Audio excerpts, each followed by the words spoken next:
জীবন যুদ্ধে পরাজিত ক্লান্ত এক অশীতিপর বৃদ্ধকে প্রশ্ন করা হয়েছিল, আচ্ছা, পুরুষ কি কাঁদে? বৃদ্ধ কিছুক্ষণ স্তব্ধ হয়ে রইলেন।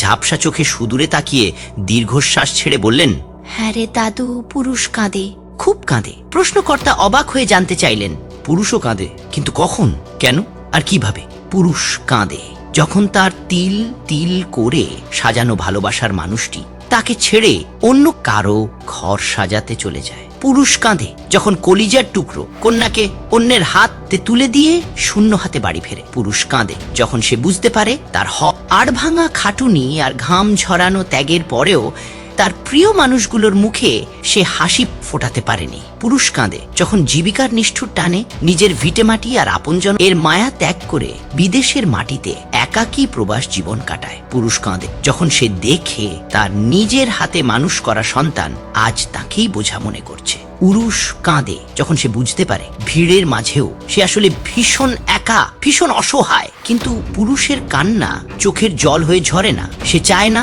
তার দুর্বলতা কেউ দেখুক, তাই সে কাঁদে যখন চারপাশটা আঁধারে ডুবে যায়, যখন সঙ্গ বিছানায় মাথার নিচে ওই ভেজা বালিশটা ছাড়া আর কেউ তার হাহাকার শোনার থাকে না। পুরুষের অশ্রু চোখ দিয়ে নয়, ঝরে তার হৃদয়ের গহীন থেকে সেই কান্নার শব্দ হয় না, শুধু বের হয় একটা তপ্ত দীর্ঘশ্বাস।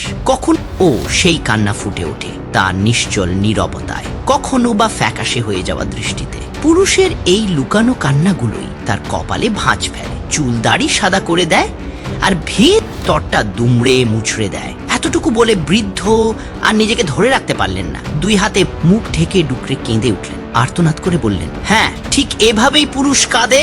ভেতরে পাথর চেপে রেখে সারা জীবন সে এভাবেই কেঁদে যায়।